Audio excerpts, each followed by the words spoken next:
There was blood trickling from her nose, but her eyes remained open. She lay motionless on the gravel shoulder of a quiet road just outside Ashland, Oregon. Her fur, once soft, was now matted with dust and pine needles. Her face was scraped raw, and one ear bent at an unnatural angle. Her chest barely rose and fell, and her hind leg twitched in rhythm with the fading pulse in her neck. A driver assumed it was roadkill or forgotten, a tuft of fur, but then the car slowed. A door opened. Someone stepped out, approached slowly, and crouched. What they saw wasn't a lump. It was a kitten, wild, spotted and bleeding. They called the local wildlife rescue. They weren't sure what she was, maybe a bobcat. Maybe not, but she wasn't moving. And they weren't sure if she was still alive. When the volunteers arrived, they moved carefully, expecting to recover a body.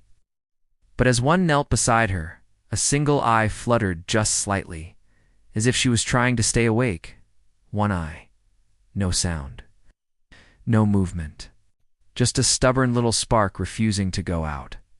She was about 7 weeks old, likely alone for hours, maybe struck by a car.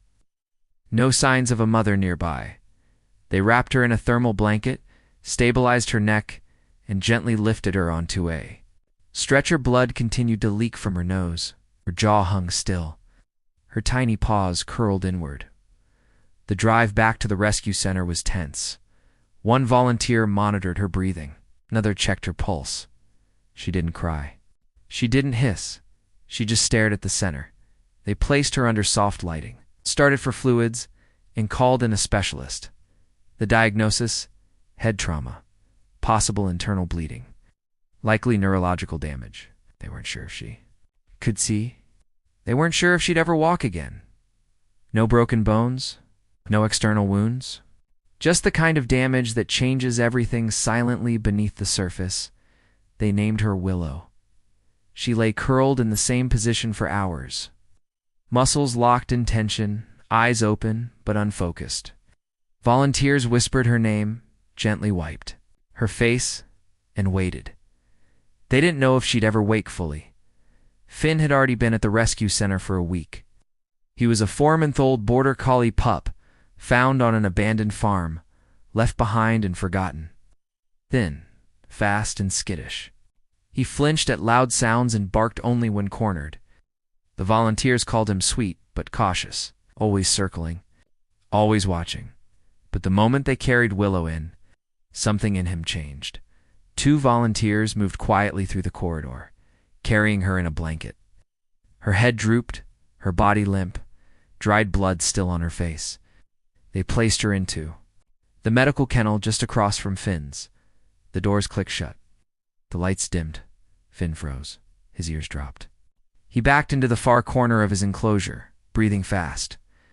Eyes locked on the small bundle now resting opposite him. She didn't smell like a dog. Didn't sound like one. She wasn't like him. But she wasn't safe either. The volunteers whispered updates, heart rate, pupil response, medication dosages. Finn didn't understand the words, but he understood the tone. Quiet, serious, heavy. That night, Willow barely stirred. Her breathing was shallow and rhythmic, as if she wasn't really there. Finn kept watching her. Didn't bark. Didn't move too close. He simply lowered himself to the kennel floor near the bars separating them. He sat and stared. She didn't even know he was watching her. The next morning, Finn was still curled near the edge of his kennel. Willow hadn't moved. Her body was still tight against the wall, one ear flicking now and then. The swelling in her face had gone down slightly, but her eyes remained blank open, yet far away. Finn stood slowly and crept to the bars. He didn't growl. He didn't bark, just watched. There was something about her stillness that unnerved him. Puppies were noisy. People were unpredictable, but she was silent. He tilted his head. Once, then again no reaction. He cautiously laid back down, his front paws folded beneath him, tail wrapped tight around his legs. He blinked once, twice, then so did she nod at him. Into space. But she blinked. An hour passed, then another. Volunteers came and went. Food bowls, medication carts. Finn ignored it all. Then it happened. Her eyes shifted just barely. Toward him, their gazes met.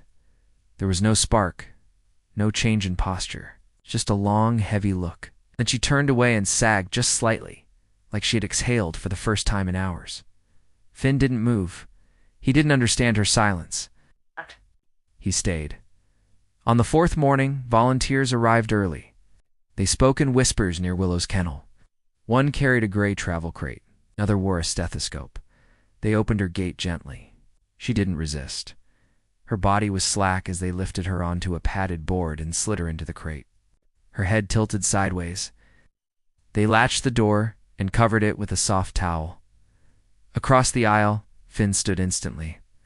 He pressed his nose to the gate, whining softly. His tail stayed low. His ears flattened. As the crate disappeared through the hallway door, he let out a quiet, confused whimper. She was gone. Willow had been taken for emergency imaging and MRI to assess the swelling in her brain.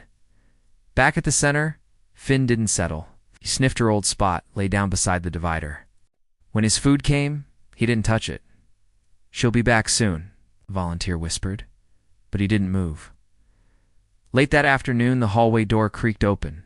2 volunteers stepped inside. They carried the same crate. Inside was Willow. She looked different. Her head still tilted slightly, her body limp but no longer lifeless. Her breathing was stronger. Her eyes clearer. They returned her to the kennel across from Finn. Her limbs adjusted weakly.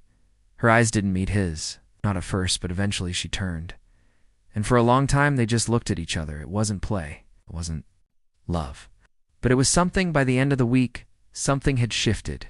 Every night. Finn curled beside the gate, separating him from Willow. Every night Willow shifted closer to never touching, never far. She still walked with difficulty. Her head remained tilted. But her eyes followed him, now subtle, slow, watching when he moved. One morning, Finn picked up his favorite cloth toy, a faded yellow thing with knotted corners, and dropped it at the gate between them. Willow didn't react. But later that day, a volunteer found the toy pulled just slightly toward her side, resting between her front paws. The next day, he did it again. She didn't push it away. She started moving more, responding more, blinking faster, lifting her head. She wasn't healed, but she wasn't slipping away anymore. The day Lucy and Jake walked into the rescue center, they weren't expecting anything unusual. They'd recently moved to a quieter area outside Ashland. Big yard, near the woods. They had been considering a dog for months. A friend told them about a shy young border collegial, cautious but special. His name was Finn. As they walked down the corridor, the first thing they noticed was how Finn was lying, nose pressed toward the divider, watching something they couldn't yet see. Then they rounded the corner. Willow curled on the other side of the barrier, thin body wrapped around a faded toy, head still tilted but eyes alert. Jake whispered, "Is that a cat?" "No," the volunteer said softly. "A bobcat." They explained the story, the bond, the healing they've never touched. The staff member said, "But they haven't really been apart." Lucy looked at Jake. "If we adopt him, how will he handle being away from her?" Jake didn't answer right away, because this wasn't just about adopting a dog. It was about separating a connection. When they came to take Finn home, he didn't understand. In the parking lot, jumped into the car, but pressed his nose too. The window the entire way. At the house, he didn't touch his food or the toys. He slept near the window. And waited at the center. Willow didn't move either. Her food stayed untouched, her toy unmoved. The quiet between their enclosures had changed. 3 days later, Lucy called the rescue center. "He's not eating," she whispered. "He just stares at the door." The volunteer on the line paused, then said gently, "He's grieving." And Lucy understood. The next day they returned, not to adopt Willow, but to visit, just to be near her. Each Sunday they came back. Finn perked up. The moment they entered, Willow's eyes followed him now. She moved to meet him. They pressed their foreheads to the divider, motionless. Breathing together, they healed together. 2 months passed, then came the news. Willow had made a full recovery. She was ready to return to the wild. On the day of her release, everything was quiet. Soft movements. No fanfare. Willow stepped into the transport crate on her own.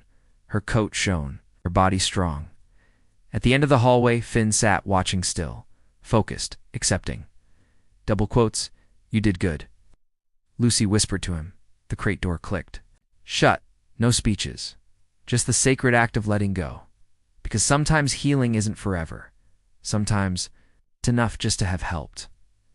Every story here on Pawthos reminds us of the extraordinary power of compassion and how vital it is to support animals in need. By watching and sharing these stories, you're helping more rescues find the love, care, and homes they deserve. This journey from trauma to healing shows why nonprofit rescue groups matter. Caring for animals is more than love. It's responsibility. It's life. Join us at Pawthos, where rescue meets the wild, and love always finds a way.